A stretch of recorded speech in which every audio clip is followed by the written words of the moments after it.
예레미야서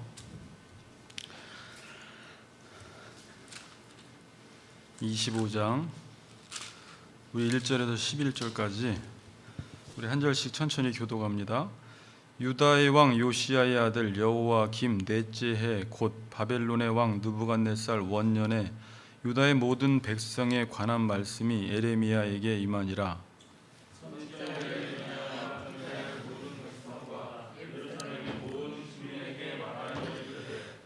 유다의 왕 아몬의 아들 요시야 왕 13째 해부터 오늘까지 23년 동안 여호와의 말씀이 내게 임하기로 내가 너희에게 꾸준히 일렀으나 너희가 순종하지 아니하였느니라.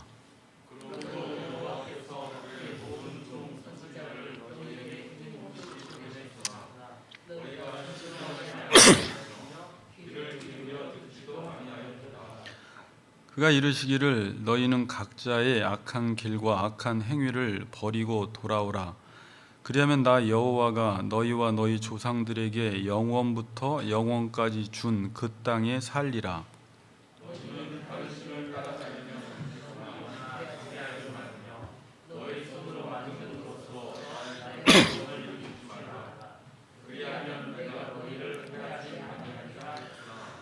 너희가 내 말을 순종하지 아니하고 너희 손으로 만든 것으로서 나의 노여움을 일으켜 스스로 해하였느니라. 여호와의 말씀이니라.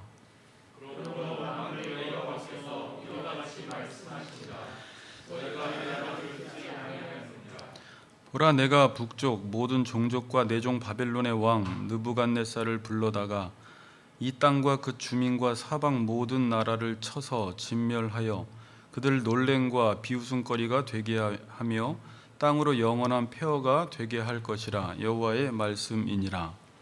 내가 그들 중에서 기뻐하는 소리와 즐거워하는 소리와 신랑의 소리와 신부의 소리와 애들 소리와 등불을 시끄러지게 하리니. 같이 읽겠습니다.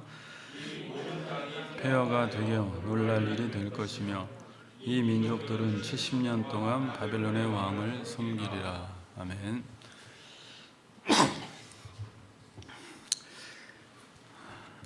자, 오늘 제목은 느부갓네살이 치는 이유, 다른 제목으로 망하는 이유라고 할 수 있습니다.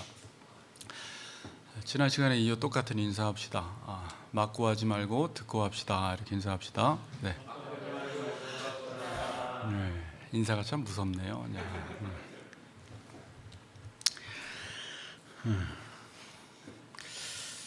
저나 여러분이나 모든 사람들은 한 생애를 살아가면서 건강하게 또 좋은 삶, 질 좋은 삶, 어쨌든 좋은 토부의 삶을 우리는 누구나 다 살고 싶어 합니다.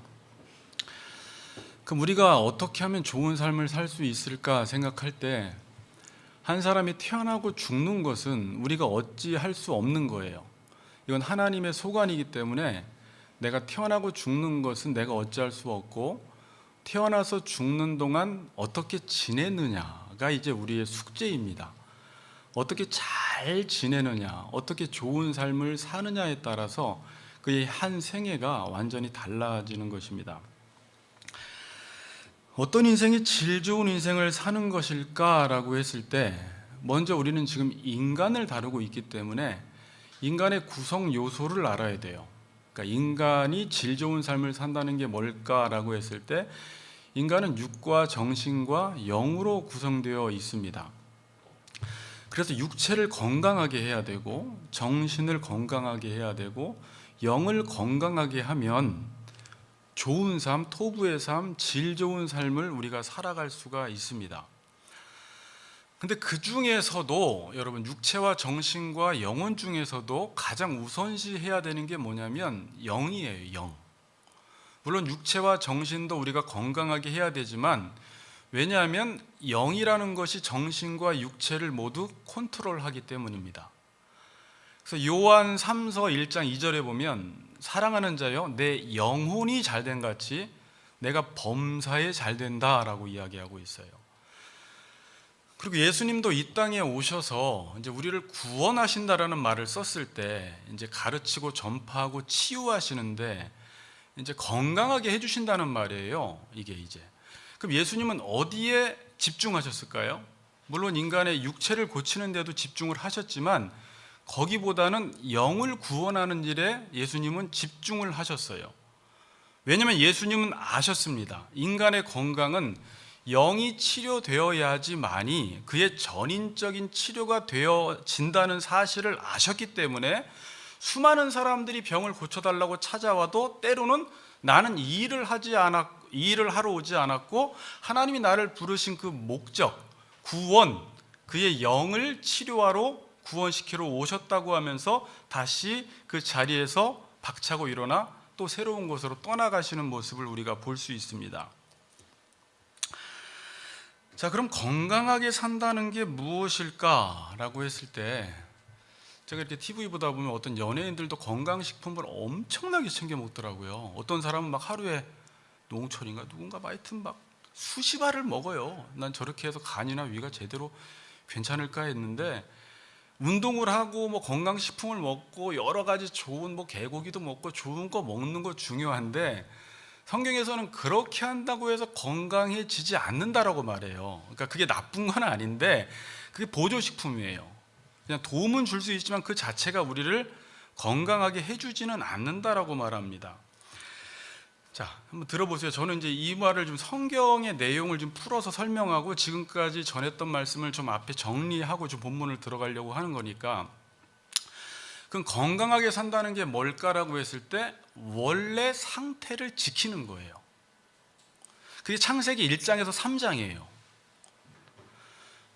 원래 나의 상태를 유지시켜 나가는 게 건강하게 사는 것입니다. 이걸 다른 말로 본질을 지킨다라고 말해요. 본질, 근본이라고도 이야기를 해요. substance, 그래서 영어로 아래에 서 있는 것, 이게 본질이에요. 뭐라고요? 아래에 서 있는 것. 그러니까 어떤 생명체 아래에 본질을 이루는 것, 근본을 이루는 것을 지켜나가야 돼요. 그러니까 건강해지기 위해서는 어떤 생명체 본질을 알아야 됩니다. 그래서 건강해지기 위해서는 제일 먼저 그 본질을 공부를 통해서 알아야 돼요. 이 생명체의 본질을. 그래서 그 본질에 맞게 잘 관리하고 다스립니다. 그럼 건강이 잘 유지가 되는 거예요. 그러니까 인간도요, 여러분이 여러분을 건강하게 하고 싶은데 내가 내 원래 상태, 내 본질, 내 근본을 알지 못하면 내가 내 자신을 잘 챙길 수가 없어요. 내 본질을 모르니까. 원래 상태가 어떤지를 모르기 때문에 그거를 유지시켜 나갈 수가 없는 것입니다. 지금 많은 사람들이 제가 보면 자기가 스스로 건강을 파괴하고 또 건강 음식을 먹어요. 계속 자기를 해하고 나서 또 건강식품을 먹어요. 그러니까 아무 소용이 없어요. 오히려 건강식품을 안 먹어도 시골에 살고 대충 먹고 된장국 먹고 뭐 밭에서 나는 채소만 먹어도 훨씬 더 건강하게 사는 사람이 있는데 이유는 뭐냐면 원래 상태에 근접해 있기 때문에 그래요. 그러니까 내 원래 상태를 공부를 통해서 모르면 절대 건강을 유지해 나갈 수가 없습니다. 그리고 그 본질이 깨어질 때 문제가 생겼다 그래요. 성경에서는. 또 다른 표현으로 온전하지 못하다 그래요. 온전하지 못하다. 성경계 표현으로 하면.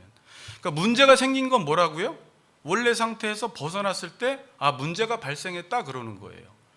그리고 그 문제가 계속 발생했는데 원래 상태를 알지 못하면 문제가 발생했는데 발생한지 모르는 상태 속에서 문제가 커져가므로 어느 날 빵 터져버리는 것입니다. 정리하면 건강을 잘 지키려면 육체적으로 영적으로 본질을 알아야, 원래 상태를 알아야 문제인지 아닌지를 알아서 그 문제를 고침으로 본질을 계속 유지할 수 있는 것입니다.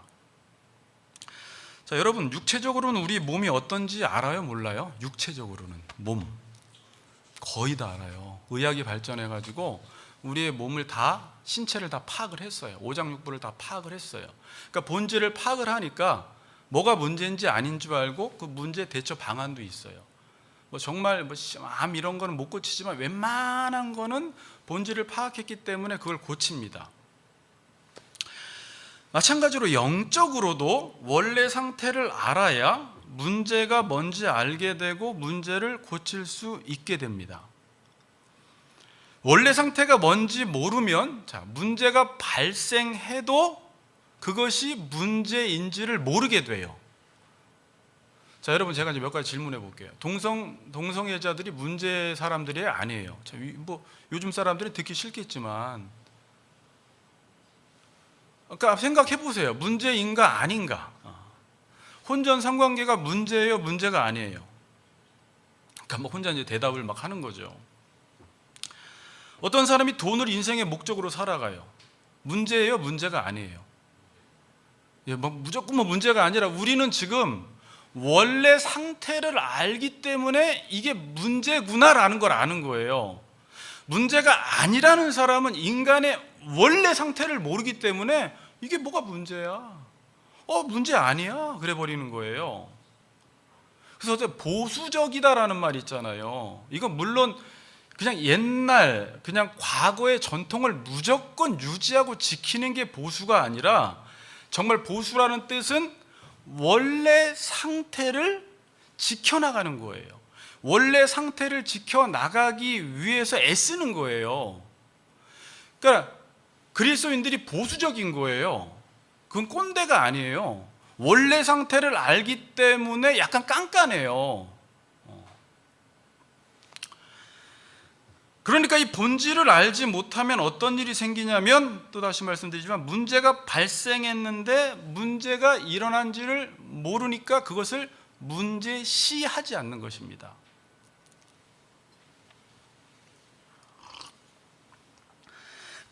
문제시하지 않았는데, 잘 보세요. 어느 날 문제가 터져버린 거예요. 지금 이 세상이 이렇게 가고 있어요. 한 인간도. 나는 문제인지를 몰랐는데 문제는 잘하고 있었고, 어느 날 갑자기 터졌다고 했는데 그건 어느 날 갑자기 터진 게 아니라 나도 모르는 사이에 문제는 잘하고 있었던 거예요. 제가 요즘 이 하지정맥류 때문에 하도 안 나서 마사지를 받고 있는데, 제가 갑자기 여기가 아파요, 갑자기 여기가 아파요 그랬더니 그분이 그래요. 갑자기 아픈 건 없어요. 그건 계속 진행돼 오다가 어느 날 터진 거예요. 지난주 월요일 날 그 얘기를 하길래 그게 맞구나. 이제 어느 날 갑자기 터진 게 아니죠. 인간의 몸도 문제시하지 않았는데 어느 날 갑자기 터졌다. 그러니까 어느 날 갑자기 터진 거 없어요. 분명히 그 전에 조짐이라는 게 있어요. 신호가 있고 증상이라는 게 반드시 나타나요. 어떤 사람이 일을 무리하게 하면, 돈을 벌기 위해서 지금 무리가 되는 줄 알면서도 계속 무리하게 한다거나, 술을 마시면 안 되는데 너무 무리하게 마신다거나, 잠을 자야 되는데 일욕심 때문에 너무 잠을 안 자거나 하면 반드시 몸에 어떤 기능들의 이상이 오게 돼 있어요. 하나님이 그렇게 몸을 만들었어요. 그럼 그렇게 딱 신호가 오면, 경고음이 들리면 거기서 빨리 끊고 바로 몸 관리에 들어가야 되는데, 인간은 이제 뒤에 또 설명드리겠지만 어딘가에 약한 길에 중독이 되어 있고, 이것만 하면, 이것만 끝나면, 저것만 이루면 내가 성공할 것이다라고 착각하며 살아가고 있기 때문에 지금 신호가 있고 경고음이 들림에도 불구하고 그것을 끊지 못하고 계속 괜찮겠지라고 하면서 진행해 나간다라는 것입니다. 이게 교회도 그렇고 개인도 그렇고 건강도 그렇고 다 그래요. 그러다가 어느 순간 갑자기 무슨 판정을 딱 받아버립니다. 근데 갑자기 받은 건 아니라고 그랬죠. 내가 그냥 경고음이 들렸음에도 불구하고 괜찮겠지 하다가 빡 터져버리는 거예요. 지혜로운 사람은 그 전에 자신의 몸을 관리하지만, 지혜롭지 못한 사람은 갈 때까지 갑니다. 우리가 흔히 이런 말 하죠. 너 어떻게 이 지경이 될 때까지 그냥 네 몸을 내버려뒀느냐? 영적으로도 마찬가지예요. 어떻게 그 지경이 될 때까지, 한국교회가 이 지경이 될 때까지 목사들 너희들 뭐 했어? 너 분명히 의사가 고치라고 했는데 그 지경이 될 때까지 뭐 하고 있었어?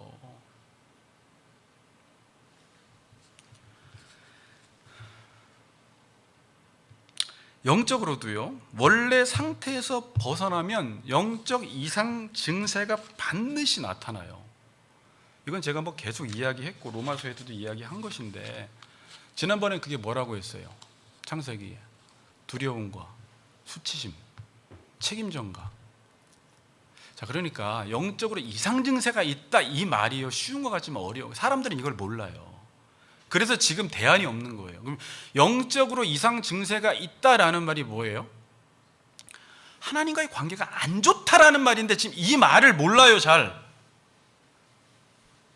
그럼 다른 말로 쉽게, 너 하나님 말씀 안 들어서 어떤 증상이 발생하기 시작해요. 아까 그런 두려움, 뭐 수치심, 책임전가, 좀 더 요약을 하면 자기가 선악 판단을 하기 때문에 하나님이 보시기에 좋은 톱으로 살지 않고 내가 보기에 좋은 대로 살아가요. 그러니까 내가 보기에 좋은 건 나만 좋으면 되지, 이런 방식으로 살아가요. 나는 좋은데 다른 사람은 안 좋은 거. 이거는 공동선이 아니에요. 이거 토부가 아니에요. 공동선은 나도 좋고 저 사람도 좋아야 돼요. 그게 하나님 말씀이에요. 근데 보통 사람들은 내가 보기에 좋아. 그래서 그렇게 살아가요.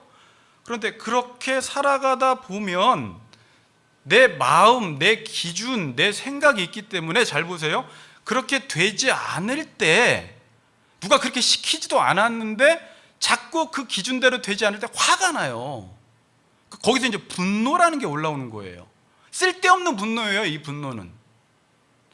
그리고 거기서 신경질이 나기 시작해요. 그러니까 내가 분노하고 신경질이 날 때 이게 정상적인 기준에 의한 분노와 신경질인지 아닌지를 생각해 봐야 되는데, 이 기준 자체 하마르티아 벗어났기 때문에 이게 불가능합니다. 그리고 나서 사람들을 공격하기 시작해요. 왜? 내 기준대로 안 되면요, 목사건 사람이건 부모건 다 상대방을 공격합니다. 상대방을 치기 시작해요. 내 기준으로 모든 게 안 돌아가거든. 지금 두 가지 특징이 뭐라고요? 분노와 공격성이 나타나기 시작해요. 이게 지금 영적으로 안 좋은 상태예요. 그리고 이게 이제 과해지면 영적 암이 걸린 거예요. 어떤 사람은 심심하면 분노하고 심심하면 남을 쳐버려요. 아, 내가 영적으로 좀 심각하구나. 하나님 말씀을 떠나니까 공격성이 짙어지고 분노가 올라오더라는 거예요. 제가 제자훈련 1번에서, 제자훈련 한 분들은 뭐 많지는 않은데, 일과에서 첫 번째 한 게 뭐예요? 이번에 에베소서에도 또 언급했더라고요. 보니까 일과에서 하나님을 떠난 인간에 나타난 세 가지 증상, 첫 번째가 뭐였어요? 외로움이었잖아요. 외로워요. 뭐 이거 설명 안 할게요, 길게. 외롭고, 두 번째는 허망함이었어요. 목적을 잃어버리니까, 하나님이 인생의 목적인데 허망해. 그 허망한 마음을 다른 것들로 채워보려고 하는 거예요. 여기서 이제 중독 현상이 일어나는 거예요. 그러니까 하나님의 말씀을 들어야지 내 심령이 꽉 차요. 이렇게 만족이라는 게 생기는데, 하나님 말씀 안 들으면 누구든지 인생이 공허하고 허망하고 허무하니까 어쩔 수 없이 어떤 것에 과하게 몰입을 하게 되는 거예요. 그러니까 뭘 하면 다 과해. 여행을 다녀도 과하고, 먹어도 과하고, 술을 마셔도 과하고, 일을 해도 과하게 하고. 왜 과하게 할까요? 이게 채워지지 않거든. 그러니까 뭐 하나에 미치는 거예요, 다. 정상적으로 하나님 말씀으로 미친 사람은 균형이 잡혀지는데, 하나님 말씀으로 미치지 않고 다른 거에 미친 사람들은 균형을 잃어버립니다. 그거를 과하게 하게 돼요. 그럼 반드시 몸에 문제가 오게 돼 있어요. 그리고 또 당연히 두려움이 찾아오죠. 그러니까 첫 번째, 외로움, 허망함, 두려움. 두려움은 뭐였어요? 우리 피조물이라고 했어요. 제가 항상 피조물은 의존적 존재예요. 의존해야지만 살아갈 수 있는데, 내가 내 인생을 책임져 보려고 하니까, 하나님이 책임져 주셔야지 내 인생이 책임져지는데, 나 혼자 살아보려고 하니까 전전긍긍하는 거예요. 그러니까 얼마나 많은 두려움 속에 살아가는지 몰라요. 그게 과해지면 여러 가지 병적인 증상들이 나타나요. 사람도 만나기 싫고, 두렵고, 뭐 하는 것도 힘들고. 이런 증상들이 나타나면, 이런 경고음이 나타나면 지금 영적인 상태가 아주 안 좋은 겁니다. 자, 이걸 좀 육체적인 것만 너무 관리하지 말고, 이 영적인 것도 내가 지금 그냥 단순한 감기인지 단순한 폐병인지 이게 암일기인지 암말기인지 한번 살펴봐야 돼요. 만일 제가 말씀드린 게 지금 과하다 하는 사람은 지금 말기 쪽으로 막 가고 있는 거예요. 근데 치료를 안 해요. 감기는 걸리면 막 치료하러 병원을 그렇게 잘 다니는데 영적으로 병 걸린 사람들이 아무런 치료를 안 하고 있어요. 그냥 살아가요. 그 예수님 볼 때는 진짜 환장하시는 거예요. 다 미쳤구나. 긍휼히 여기는 거예요. 불쌍히 여기는 거예요. 자기가 왜 저러는지를 모르는 거예요. 주여 하나님, 지들이 하는 걸 알지를 못합니다. 그래요. 자, 인간을 좀 객관적으로 하나님 눈으로 한번 보세요. 이게 나의 모습이에요 지금. 그리고 또다시 어떤 우상 숭배하는데 중독된 거에 또 달려들기 시작해요. 불나방처럼. 이거는 건들질 않아. 지금 문제가 터지지 않았으니까. 터질 때까지 기다리는 게 인간이에요. 죄인이 그래요 원래.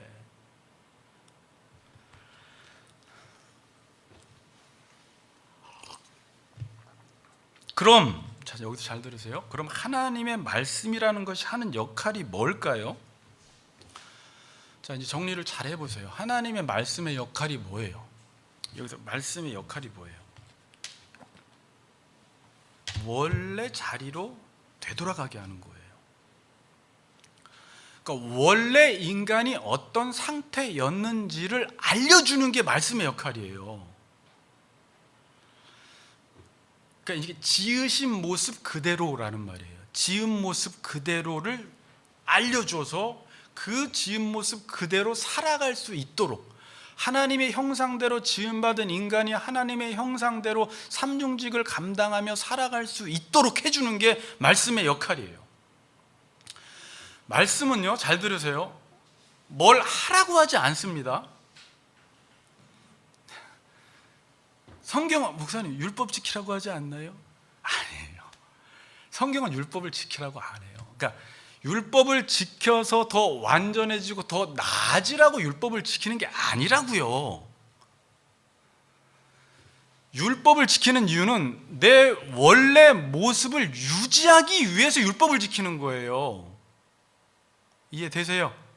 이걸 제가 로마서 때에는 구원받기 위해서 율법을 지키는 게 아니라 구원받았기 때문에 구원받은 자로서의 그 정체성과 원래 상태를 유지시키기 위해서 율법을 지키는 거예요. 그래야지 사는 거예요.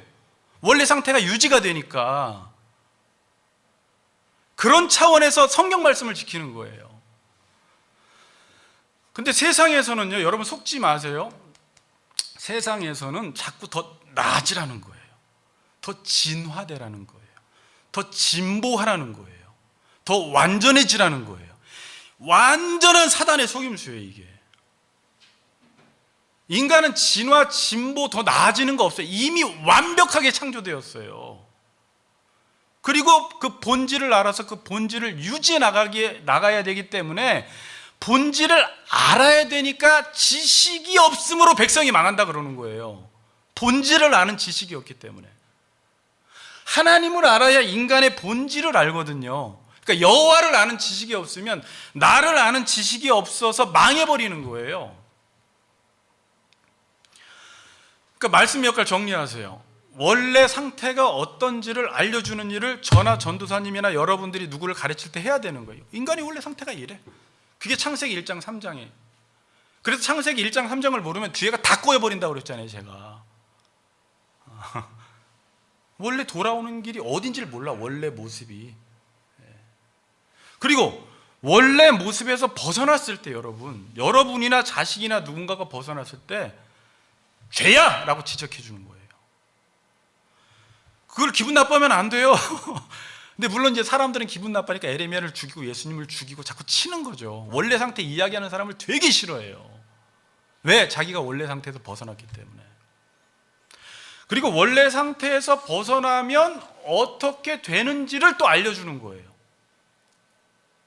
그리고 원래 상태에서 벗어난 사람들 보고 슈브, 돌이키라고 하는 거예요. 성경은 돌이키라고 해서 원래 상태로 오라고 하지 네가 더 모든 것들을 갖추고 조건을 갖춰서 더 훌륭하고 더 나아진 완벽한 사람이 되라고 말하지 않아요.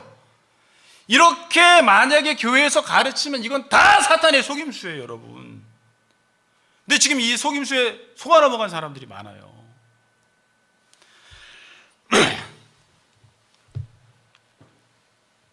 그래서 이 앞에도 전하는 말씀의 내용은 지으신 모습 그대로를 알려주고 지으신 모습 그대로에서 벗어났을 때 경고해주고 벗어나면 어떻게 되는지를 알려주고 벗어난 사람들을 말씀으로 경고하고 그들을 권면해서 원래 자리로 돌이켜 놓는 일을 하는 거예요. 그래서 에베소서에서 온전하다라는 것은 뼈가 제자리를 찾아간다는 말이에요. 원래 상태로 돌아가는 게 성도들이 온전해지며 그때 봉사의 일을 하는 게 가능해지는 거예요. 그렇죠? 예수님은 이 온전케 하시기 위해서 오셨어요. 자, 그래서 에스겔서 33장에 보면 에스겔에게 이 파수꾼의 역할을 감당하라고 합니다.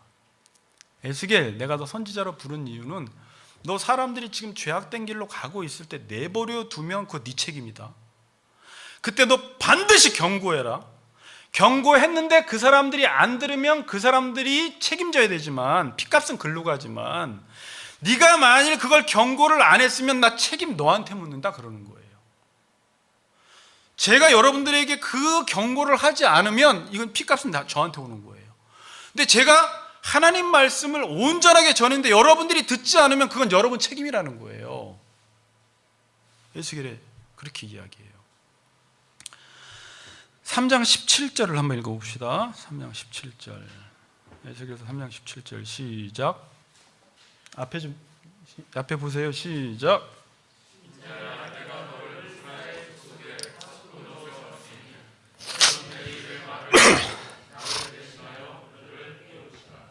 그렇죠. 뭐 하래요? 너는 내 입의 말을 듣고 나를 대신하여 그들을 깨우치라. 하나님은 이스라엘 백성들을 지금 깨우쳐 주기를 원하는데 그걸 에스겔이 좀 대신해 달라고 하는데 대신하는 게 뭐냐? 경고하고 깨우치라는 거예요. 여기서 깨우치라라는 말이 경고하다라는 말이에요. 자하르, 또 하나의 뜻은 빛을 보내다 이런 의미가 있더라고요. 빛을 보내다, 계몽시키는 거예요. 사람들은 지금 무지한 길을 걸어가면서 문제가 터졌는데 그게 문제인지를 모르고 살아가고 있으니까 하나님의 말씀의 기준으로 빛으로 어둠을 비춰서 그들을 계몽시켜 버리는 거예요. 깨우는 거예요. 너 이 일을 반드시 하라는 거예요. 깨우는 사역을. 그거 안 하면 너 그 책임져야 돼. 왜? 하나님이 지금 그걸 하고 싶으시거든. 여러분 불이 났을 때 불났어 일어나 그런데 얘가 안 일어나요. 그럼 집사님 가서 어떻게 할 거예요? 가서 차야죠. 근데 우리는 여러분 그래서 에레미야가 그래서 힘든 거예요. 걷어차야 되는데 걷어차면 상대방이 또 걷어차거든요. 나 왜 깨워 이러거든요. 불났는데도 이 사람 눈에는 불이 났고 위기라 깨우는데 이 사람은 잠들어 버린 거예요. 그냥 그게 성경에서 잠잔다 그러는 거예요. 잠잔다. 그래서 여러분 이 깨우치는 게 이렇게 깨우친다 그 다음에 이제 어웨이크 깨어난다라는 게 같은 거예요. 깨우쳐야지 깨어나요. 여러분 그래서 부흥이라는 게 여러분 아시지만 이 부흥이라는 게 살아나는 거예요. 리바이벌 다시 생명이 살아나는데 원래 상태로 돌아가는 거예요. 이 부흥이 오기 전에 그 사전에 반드시 뭐가 먼저 따라오냐면 각성이 먼저 따라와요. 각성, 영적 대각성이 일어나요. 각성을 다른 데 쓰면 안 되고 이제 각성의 의미가 알겠어요? 깨우쳐, 말씀으로 빛으로 깨우쳐서 깨어난 사람들이 살아나서 부흥이라는 게 일어나요. 그래서 각성이 일어나지 않는 부흥은 부흥이 아니에요, 여러분. 그건 그냥 우리가 쇼예요. 만들어낸 거예요. 다시 원상복귀 돼 버려요.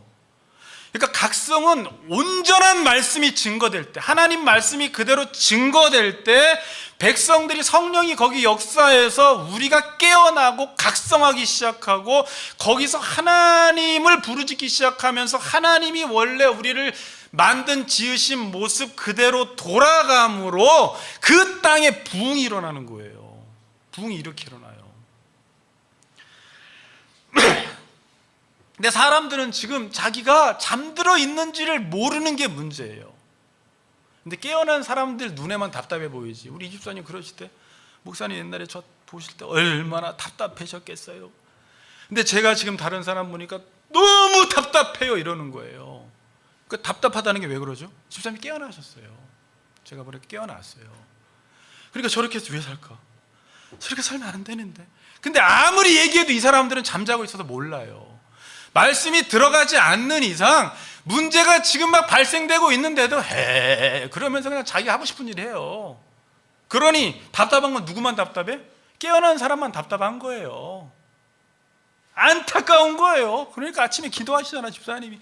하나님, 우리 어떤 집사님 좀 바꿔주세요. 가정예배가 회복되게 해주세요. 저렇게 살지 않게 해주세요. 왜? 마음이 지금 깨어나셨거든요.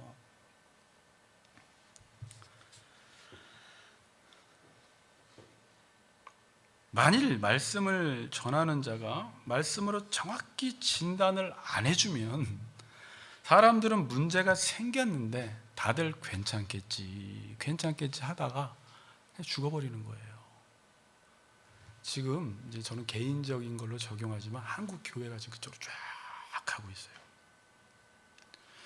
목사들의 수준을 보면 지금 성도들이 어디로 가고 있는지 알 수가 있어요. 큰일 났어요. 근데 이대로 계속 가잖아요. 상상해 보세요. 오늘 느부갓네살이 치는 이유인데 얼마 안 있으면 느부갓네살이 와요. 이제 왜? 하나님이 그런 분이시기 때문에 이건 어쩔 수가 없어요.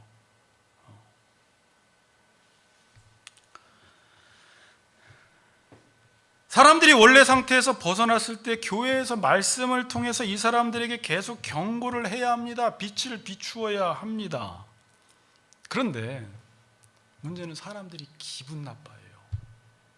제가 목회를 해보니까 성경을 보니까 예수님 시대나 에레미야 시대나 지금 시대나 원래 상태를 이야기해주면 아주 기분 나빠해요.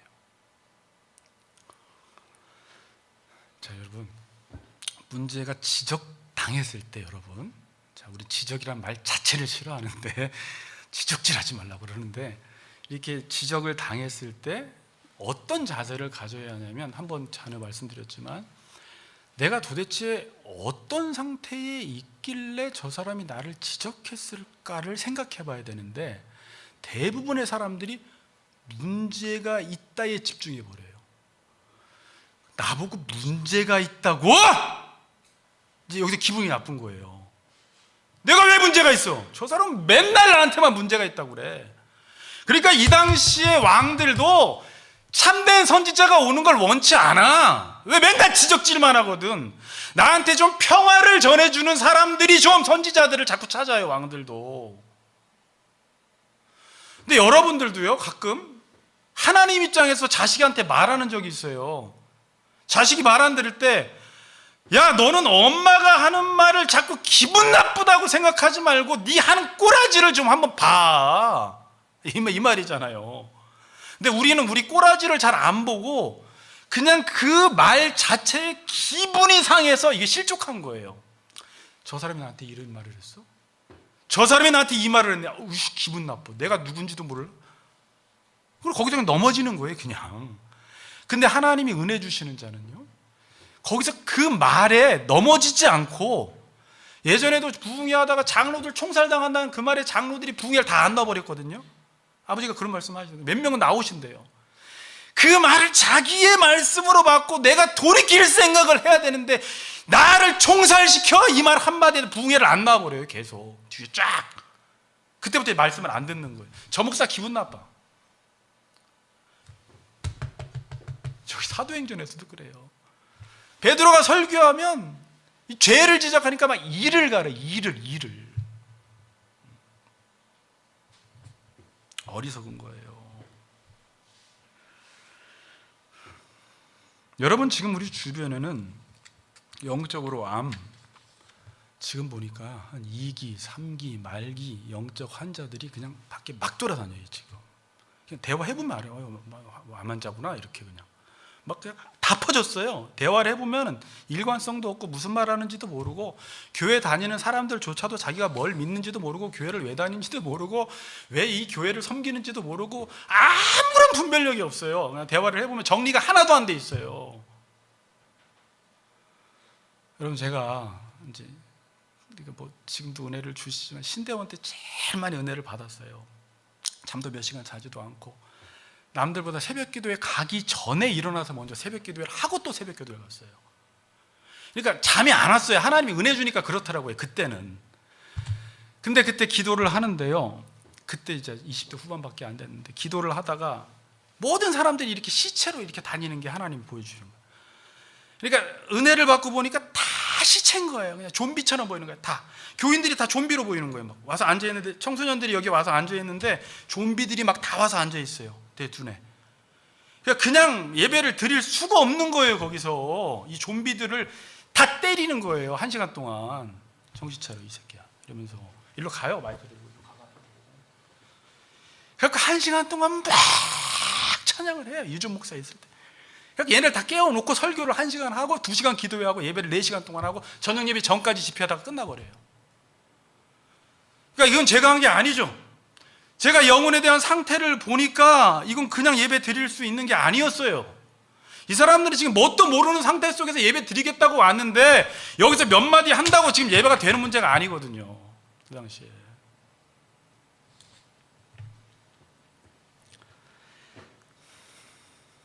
암이 걸렸는데 암이 걸리지 모르는 사람이 지금 수두룩해요.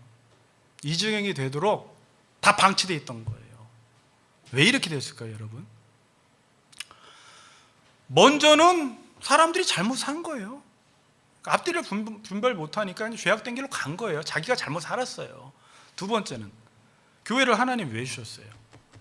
잘못 산 사람들이 있으면 경고해서 깨우쳐서 죄를 지적해서 온전한 상태로 되돌려 놓으라고 교회를 이 땅에 세우셨는데, 선지자들이 다 괜찮다고 해버린 거예요. 23장에 나온 대로 돌팔이 목사들이 그냥 다 괜찮다고 해버렸어요. 돌팔이 목사 지금 많아요. 제가 뭐 목사 욕하는 게 아니라, 우리 엄집사랑도 이번에 신방 다니면서 신학교 한번 정리 한번 해야지, 아무나 다 신학상 되고 아무나 다 목회자가 돼가지고 중구난 방식으로 다 개척을 해버리고, 그냥 성도들 가버리면 이제는 병원을 믿고 가야 되는데 어느 병원 가야 될지를 모르는 상황에 와버린 거예요. 지금 저 병원 가면 될까? 돌팔이. 저 병원 가면 될까? 돌팔이. 갔더니 이상한 진단에 돌팔이. 10군데 가도 돌팔이. 그러니까 갈 데가 없어 나중에. 아니, 저도 돌팔이에요. 뭐 다 저 사람들 돌팔이라는 게 아니라 돌팔이 안 되려고 노력하는 것뿐이지, 저도 돌팔이 목사예요. 그 뭐예요? 첫 번째가 왜 이렇게 영적으로 안 좋아졌어요? 첫 번째가 아까 자기들이 잘못 살았어요. 죄악된 길로 갔어요. 두 번째는 진단해 주는 사람이 진단할 실력이 안 돼. 그리고 진단을 해도 고칠 실력이 안 되는 거예요. 그리고 진단을 해줘도 성도들이 그 진단대로 살질 않아. 듣고 아멘! 그러고 또 자기 마음대로 살아요. 잘 보세요 한번. 아멘! 그 자체가 신앙생활이에요, 이 사람들한테는요. 그리고 나가서 똑같이 살아요. 당신 이렇게 살면 죽습니다. 이 약 먹고 이렇게 하고 운동하고 하세요. 아멘! 그리고 다 똑같이 사는 거예요. 그러니까 지금 이 영적 암 환자들이 처음에는 막 우리나라에 뭐 몇백 명 해다가 지금 수천 명, 수만 명, 지금은 몇백만 명이 돼버린 거예요.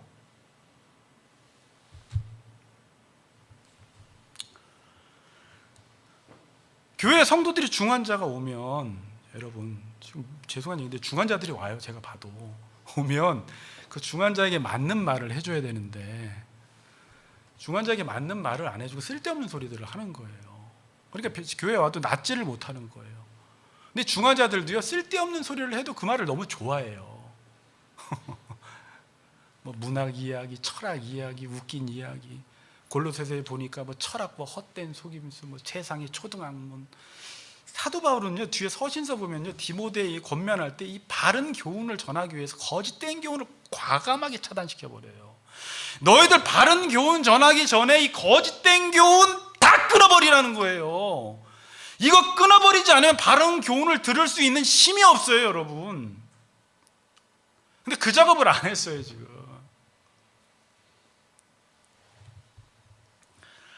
그리고 교회에서 이렇게 중환자가 왔는데도요, 중환자인지 아닌지도 몰라요, 목사가. 그럼 중환자인가? 진단을 못해, 돌팔이여 살아. 중환자인지 모르고, 중환자라고 만약에 판결 옆에서 누가 알려줘서 중환자입니다 그래서 중환자야? 그래도 치료를 못해요. 왜? 원래 상태를 모르니까. 왜? 치료를 안 해봤으니까. 저도요, 실은 치료라는 걸 부교육자 때도 아마 2% 한 것 같아요. 지금 보니까 10% 했는데 치료해 보니까 치료하는 게 만만치 않고 힘들고, 그래서 저 혼자 이랬어요. 목회 저 혼자 못하겠다. 전문가들, 영적으로 깨어있는 상담 전문가들이랑 같이 이 목회를 해야지 나 혼자 힘으로는 이게 힘들겠다, 이런 말을 했어요. 환자는 너무 병이 깊고 교회와 목사는 실력이 없고 환자를 돌본 실력이 없으니 지금 이 시대 상태가 어떻게 되겠냐고요. 하나님 보실 때 어떻게 했냐고요, 지금. 그러다가 지금 사람들이 죽기 직전까지 간 겁니다. 지금이 아마 그 시기인 것 같아요. 이 코로나로 하나님이 이걸 중단시키셨는데 죽기 직전이라 딱 중단시켜버리신 거예요. 큰일 나요, 더 가다가는. 답집에 들어가라는 거예요. 더 이상 가다가는 이게 다 퍼져버리니까. 그럼 더 이상 한국 땅에 소망이 없거든요. 하나님 지금 긍휼을 베푸신 거예요. 은혜를 베푸셨어요. 그러니까 저도 좀 다른 사고를 하게 되고 많은 깨어있는 목사님들이 생각을 하게 돼요. 지금 막 생각을 하더라고요. 어떻게 예배를 드려야 되나? 예배 본질이 뭔가? 어떻게 교회를 세워야 되는가?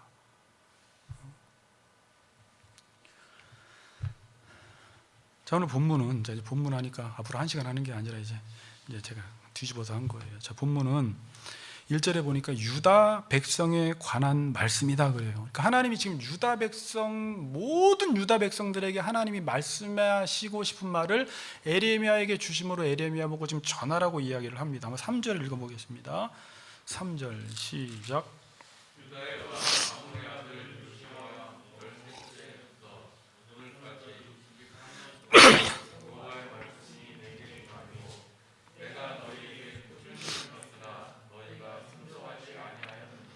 네, 하나님이 요시야 왕 13년부터 오늘까지가 언제예요? 1절에 보니까 여호와김 4년까지죠.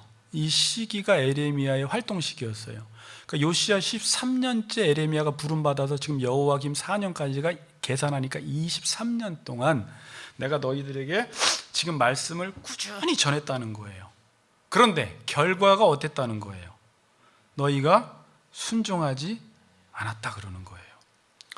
에레미야는 지금 하나님과 어전회의를 통해서 하나님의 말씀이 무엇인지 알고 이스라엘 백성들의 원래 상태를 알아서 그들의 죄악된 길을 지적하고 돌아오라 돌이키라 계속 전하는데 이들은 23년 동안 하나님의 말씀을 듣고 그 말씀을 무시해 버렸던 거예요.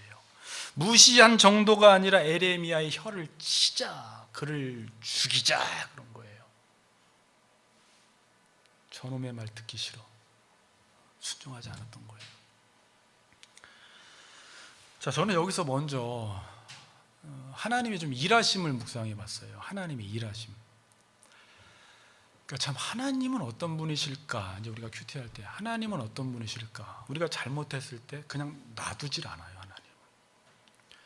여러분 이게 되게 힘든 일이에요. 자식 키워보면 자식이 잘못했을 때 이게 내가 한번 지적을 하면 관계가 확 틀어져, 안 좋아지거든요. 틀어지는 게 아니라 안 좋아져요. 그러니까 안 좋아지는 것처럼 보여요. 그래서 말하는 사람도 힘들고 듣는 사람도 힘들어서 에이 그냥 덮고 넘어가자라고 하는데 그때부터는 시한폭탄 하나를 거기다 저장해 놓은 거예요. 이제 그러니까 이건 그냥 넘어가면 안 되는 거예요. 우리 부모도 저도 이걸 알고 난 다음부터 가끔은 말을 하면 쟤네들이 싫어하고 저 아빠 저 꼰대고 잔소리할 것 같은데 그래도 또 말을 해버리는 거예요, 한 번씩. 왜? 하나님이 그렇게 하시거든요. 하나님은 내가 이런 말하면 저놈들이 나 기분 나빠해서 나 안 섬기면 어떡하지가 아니라, 하나님은 우리를 너무 사랑하시기 때문에 원래 모습을 아시기 때문에 이 원래 자리로 돌아가기까지 하나님은 불붙는 열정으로 계속해서 하나님 말씀을 전하는 거예요. 듣기 싫고 예수를 보내도 십자가에 죽여도 또 전하는 거예요. 그러니까 하나님 아시겠어요? 어떤 분인지? 부모도 그렇게 해야 되는 거예요. 근데 그게 부작용이 올 것 같은데, 그게 온전케 하는 말로 잔소리를 하면 자식이 이상하게 마땅히 행할 길을 아이에게 가르치면 그게 10년 가운데 새겨져서 아이들이 그 말을 듣고 그 말대로 변화되는 놀라운 역사가 일어나요. 근데 내 기분에 따라서 내가 원하는 걸 잔소리로 하면 이건 끝나요, 관계가. 근데 진짜 하나님의 말씀이고 이건 아닌 것 같아, 분명히. 내가 지금 자식은 사랑하긴 사랑하지만 이건 아닌 것 같으면 얘기를 해버려야 돼요. 한번 마음 먹고 해야 돼요. 오늘 그냥 이판사판 한번 끝장이다 하고 이야기를 하고, 그 다음에 왜 내가 너한테 이런 얘기를 했는지 이를 이야기해 줘야죠. 원래 상태가 이렇게, 너 이렇게 가다가 큰일 나니까 아빠가 이런 얘기를 했다, 그렇게 이야기를 해줘야 돼요. 그러니까 하나님은 여기서 하나님이 일하심을 받잖아요. 하나님은 그냥 넘어가시는 법이 없어요. 사람들이 침뱉고 욕해도 아니에요. 상관없어요. 사랑하기 때문에 말씀하시는 거예요. 제가 이걸 묵상하다가 예전에 부산에서 호세아서 강의 설교할 때 제가 논쟁하다, 그때도 김준영 집사가 그때 요약 정리한 게 집에도 아직 있어요. 제가 논쟁하다 그 말을 했더니 이제 그걸 정리한 내용이었어요. 그러니까 저희 호세아서 12장 2절 한번 보세요. 여호와께서 유다와 논쟁하시고 야곱을 그 행실대로 벌하시며 그의 행위대로 그에게 보응하시리라 라는 말씀이 있는데, 논쟁하다라는 말이 법적 용어예요, 여러분. 그러니까 지금 하나님이 왜 이스라엘 백성들하고 논쟁해요? 지금 이 간음을 했어요. 간음을. 그럼 하나님이 그냥 넘어가시질 않아요, 절대. 이게 이혼 소송 제기를 하는 거예요. 지금 하나님이 원고 겸 재판장이 되시고 이스라엘 백성들은 피고가 된 거예요. 뭐냐면 이 논쟁, 리브라는 동사는 소송을 제기하는 거예요. 고발하는 거예요. 고소한다라는 말이, 하나님이 지금 고발한 거예요. 자, 이 말을 그래서 제가 그때 어떻게 풀었었냐면, 한참 전에 설교지만, 문제가 있을 때 문제를 덮지 말고 그 문제를 수면 위로 띄어 올려서 문제화시켜서 문제를 해결하라는 거예요. 지금 덮고 넘어가도 돼요. 덮고 넘어가는 게 좋은 것 같아요, 어떨 때는. 그렇죠? 이거 괜히 말해봤자 둘 사이 안 좋아지니까 덮고 넘어가는 게 좋은 것 같지만 그건 큰일 납니다.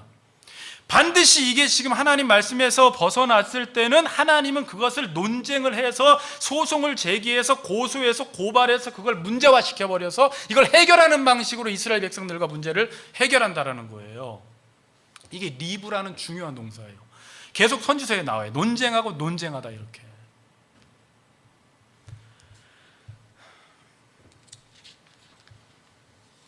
말을 해야 합니다. 그래서 하나님은 선지자를 통해서 반드시 문제를 드러내세요. 여러분, 이렇게 문제가 드러날 때 기분 나쁠 수 있어요. 제가 그 말을 하면 우리 교인들도 기분 나쁠 수 있죠. 저한테도 누군가 그런 말을 하면 기분 나쁠 수가 있죠. 그런데 뭐가 좋은 거죠? 좀만 다르게 생각하면, 나를 정확히 진단해 주는 사람이 옆에 있으면 기분은 나쁘지만 내가 돌이킬 수 있는 기회가 있는 거예요. 근데 내 원래 상태를 아무도 진단을 안 해주면 지적질은 당하지 않지만 돌이킬 기회가 완전히 사라져버려요. 그래서 사도 바울은 고린도후서에 이걸 보라, 지금이 은혜 받을 만한 때요, 지금이 구원의 날이다, 이렇게 말하는 거예요. 무슨 말인지 알겠어요?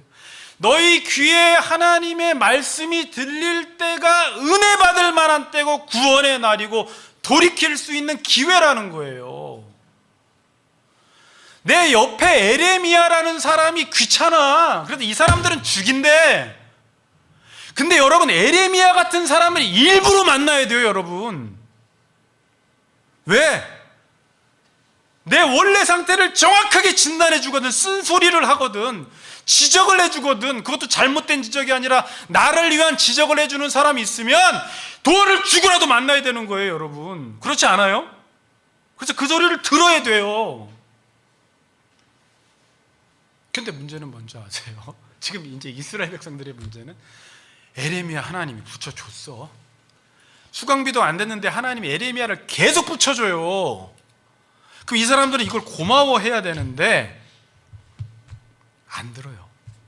거기서부터 이제 문제가 발생된 거예요. 하나님도 지금 이럴 때 어떻게 해야 될까? 내가 선지자한테 수십 명을 보냈는데도 안 들어. 에레미야 같은 사람 보냈는데 에레미야도 29장에 그때 하나님 나도 이제 이 말씀 안 전할래요. 그냥 에레미야 마음도 만지셔가지고 답답해서 견딜 수 없게 하고 불을 조셔서 또 내 말 전해! 라고 해서 핍박을 당해도 하나님의 종이 지금 저 사람들로부터 공격을 당해도 또 보내서 말씀을 전하는데도 안 들어요.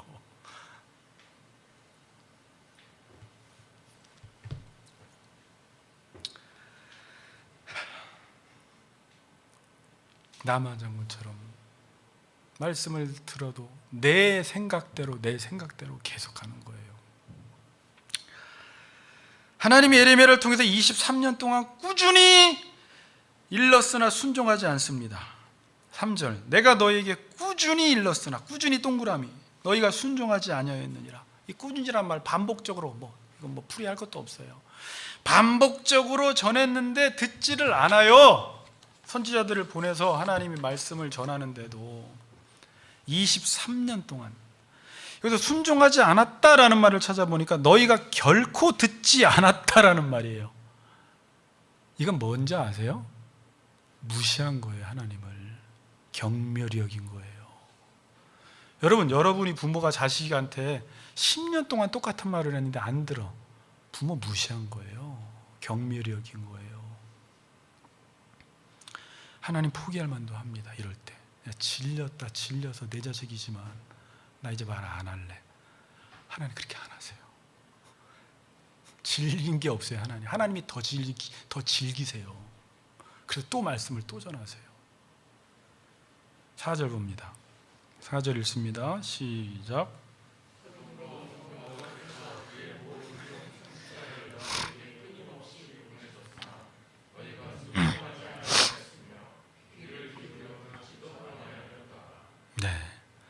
그 다음에 하나님의 말씀도 반복해서 전했을 뿐만이 아니라 또 누구도?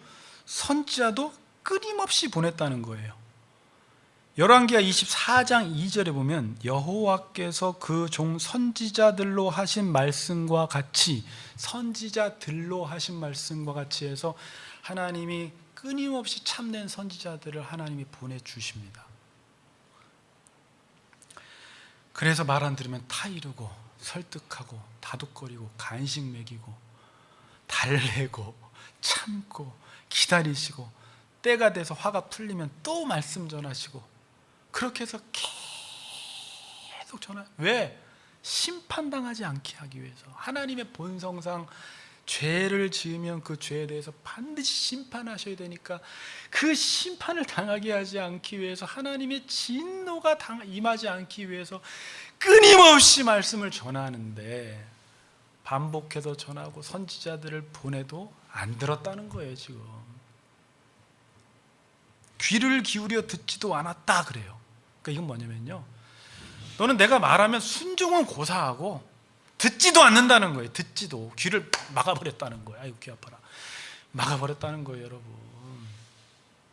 순종은 아니고 말을 안 들어요. 지금도 하나님 말씀을 여러분 잘 듣는 사람, 물론 들을 말이 없어서 5년 10년 동안 목사의 말을 들어보니까 들을 말이 없어서 상처받아서 안 듣는 사람이 있지만, 그럼에도 불구하고 온전한 선지자, 온전한 목사를 찾아다녀서라도 말씀을 들어야 돼요. 안 그러면 내가 죽기 때문에. 나 상처받아도 이제 교회 안 갈 거예요. 그럼 죽어요. 여러분, 교회 안 가면.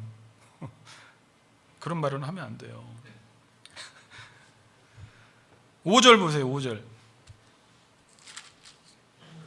그가 이르시기를 너희는 각자의 악한 길과 악한 행위를 버리고 돌아오라.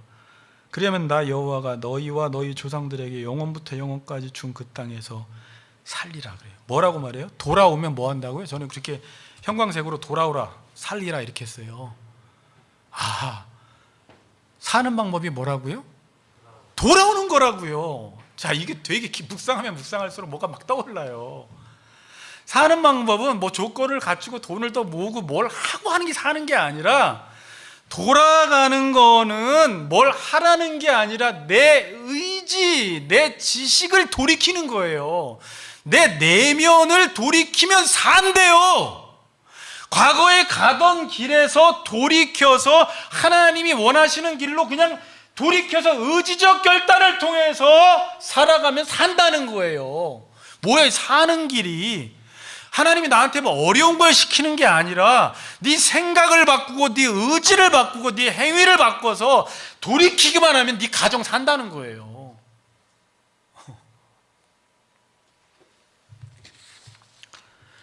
7절 한번 읽어봅시다. 7절 시작.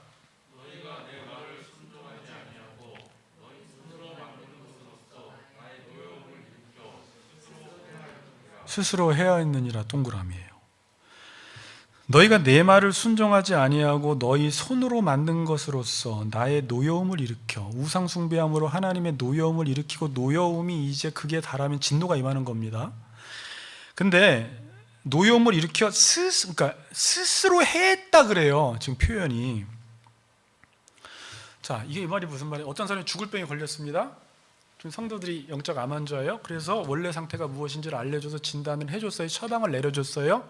그런데 그 처방을 듣고 아멘만 하고 그 말씀대로 살지 않으면 그게 스스로 해야 하는 거예요. 그렇죠?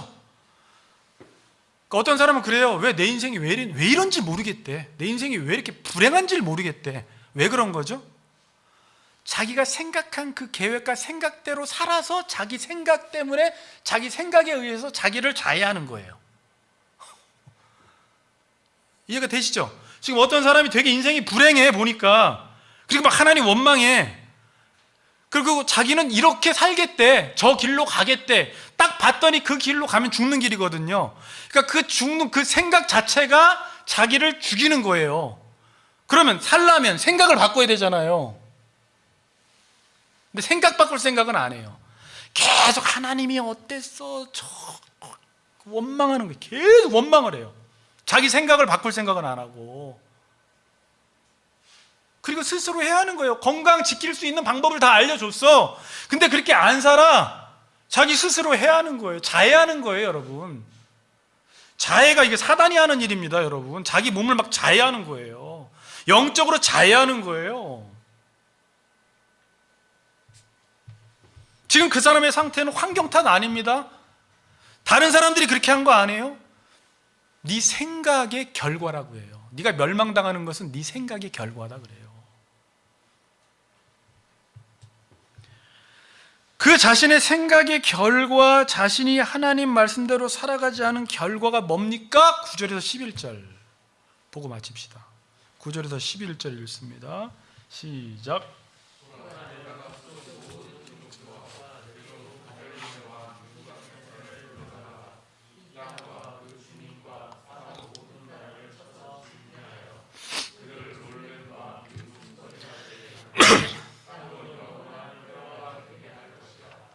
여호와의 말씀이니라. 내가 그들 중에서 기뻐하는 소리와 즐거워하는 소리와 신랑의 소리와 신부의 소리와 맷돌 소리와 등불빛이 끊어지게 하리니 이 모든 땅이 폐허가 되어 놀랄 일이 될 것이며 이 민족들은 70년 동안 바벨론의 왕을 섬기리라. 네. 이제 하나님이 오늘 제목대로 느부갓네살이 치는 거예요. 망하게 된 이유. 그러니까 느부갓네살이라는 존재는 갑자기 온 존재가 아니에요. 그러니까 지금 느부갓네살이 치는 이유는 하나님이 그 사전 작업을 다 해놓으셨어요. 609년에 아수르가 패권을 쥐고 있을 때 갈그미스 전투가 일어나서 바벨론이 승리함으로 하나님이 앞으로 이 바벨론을 통해서 유다 백성들의 상황을 아시고 치려고 하셨던, 준비시켰어요. 근데 느부갓네살은 지금 이스라엘을 칠 때, 유다를 칠 때 이 자식들 하나님 말 더럽게 안 듣네, 내가 한번 쳐줘야 되겠다 해서 친 게 아닙니다. 그냥 영토 확장의 야욕을 가지고 그냥 한 거예요. 그냥 그 사람은, 그 느부갓네살 왕은 영토 확장의 야욕을 가지고 친 건데, 지금 본문에 보니까 하나님이 내 종 느부갓네살 왕이라고 하는데, 여기서 보통 종은 하나님의 말씀을 받들어 섬기는 자가 하나님의 종인데, 느부갓네살 왕은 그런 종은 아니었는데 어떤 면에서 종이에요? 그냥 느부갓네살은 자기가 하고 싶은 일을 한 것뿐인데, 하나님은 하나님의 뜻을 이루기 위해서 지금 바벨론 왕 느부갓네살 왕의 그 의지를 사용하신 거예요. 이게 주권자 하나님이세요. 하나님 일을 그렇게 하세요. 그냥 어떤 사람은 자기가 하고 싶은 일을 한 건데, 그 의지적 행동을 하나님은 선하게도 사용하시고 악하게도 사용하세요, 여러분.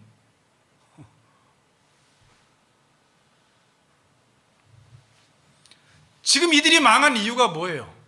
군사력도 아니에요. 외교적 역량이 부족해서도 아니에요. 뭐 수출을 못해서 경제적으로 어려워서도 아니에요. 왜 망했다고요, 유다 땅이? 대한민국 땅이 나중에 망하게 되면 왜 망하는 줄 아세요? 하나님 말씀 안 들어서 망하는 거예요.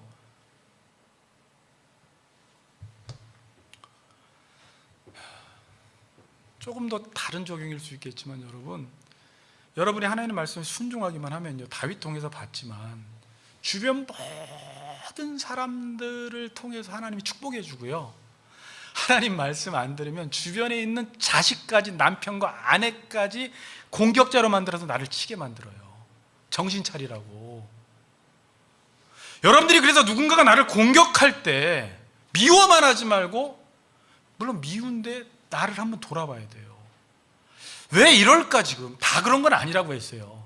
근데 지금 이제 이런 상황 속에서는 왜 느부갓네살이 나를 칠까? 이유가 뭘까? 그거를 영적 관점에서 생각을 해봐야 돼요. 세계사적 관점에서 말고. 그럼 답이 나와요. 이렇게 자식 때문에, 왜 남편, 아내 때문에, 왜 저 사람들이, 혹시 내 안에 뭐가 하나님이 그렇게 원치 않는 게, 내 안에 뭘 바꾸기를 원하시는 걸까? 왜 이렇게 평화가 없을까? 내가 어디로 가기를 원하시고, 뭘 돌이키기를 원하시고, 내가 붙들고 있는 고집은 뭐고, 뭘 그렇게 우상 숭배하고 있는 건 뭐고, 악한 길은 뭘까를 한번 생각해 봐야 된다라는 거예요. 그 공고한 날에는. 느부갓네살이 유다 백성들을 친 이유가 뭐라고요? 하나님의 말씀을 듣지 않아서 그런 거예요. 하나님이 갑자기 친 게 아닙니다.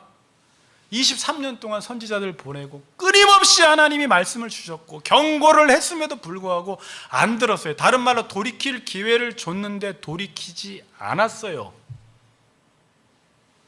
여러분, 지금 한국교회 성도들에게 이렇게 말해도 확 돌이킬까요? 지금? 아니래, 집사님이. 그럼 뭐 환장하겠네, 집사님. 어떻게 해야 돼요, 그러면?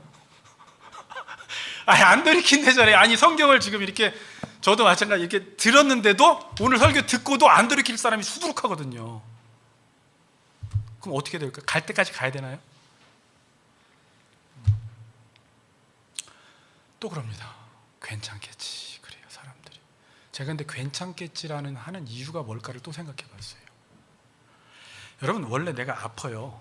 그럼 진단을 내려주면 덥석 그 일을 해야 되는데, 내가 뭔가 지금 아쉬워서 하고 있는 일이 있어. 이것만 끝나면, 그러니까 어딘가에 중독돼 있다든지, 내가 지금 어딘가에 욕심을 부리고 있다든지, 도저히 끊지 못하는 게 있으면, 자식만 다 크면, 병만 나면, 내가 돈만 벌면, 생활이 풀리면, 집만 사면, 아니면 이번 프로젝트만 마치면, 내가 이번에 이제 승진해서 연봉 1억이 되면, 그러니까 이걸 못 버리는 거예요. 하나님은 그거 하고 신앙생활하기를 원치 않거든요. 지금 하기를 원하시거든요. 그러니까 우리는 어딘가에 강하게 내 욕망이 거기에 붙들려 있기 때문에 말씀을 들어도 괜찮겠지라고 해버리면서 그냥 간다라니까요. 그러다가 어느 날 갑자기 느부갓네살이 확 와버려요. 그때 충격은 보통 큰 충격이 아닙니다. 그때 울고불고 난리가 나죠. 이제 하나님, 나 잘못했어요, 죄송합니다, 원상복귀만 되게 해주시면 제가 다 인생 다 드리겠습니다 해도 그땐 이미 맞았어요.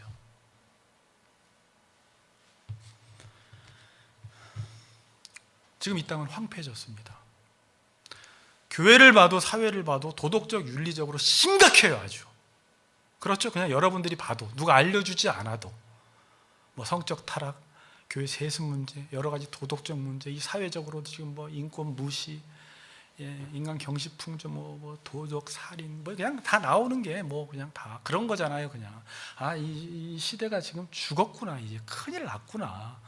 이대로 가다가는 큰일 나는데 교회가 그 기능을 못 하고 있으니 하나님이 지금 막 비상이 걸렸어요.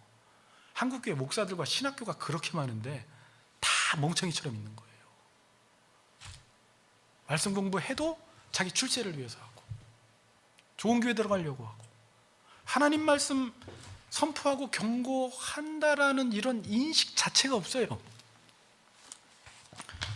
하나님이 이제 어떻게 하실지 모르겠지만 만일 이대로 계속 가다가는 여러분 코로나가 문제가 아닐 수도 있어요. 제가 원주사랑 신방 다니면서 이런저런 얘기했는데 김정은이 왜 있겠어? 제가 그런 얘기를 했어요. 들고 있는 거죠. 한 번만 잘못해봐, 핵을 쏴 말어 맨날 이러고 있잖아요. 네?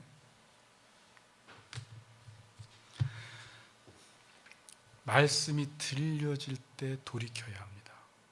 네. 그리고 말씀이 들려지는 걸 복으로 하세요. 말씀 듣고 돌이키시는 우리 같이 걷는 교회 성도님들 되기를 주의 이름으로 축복합니다.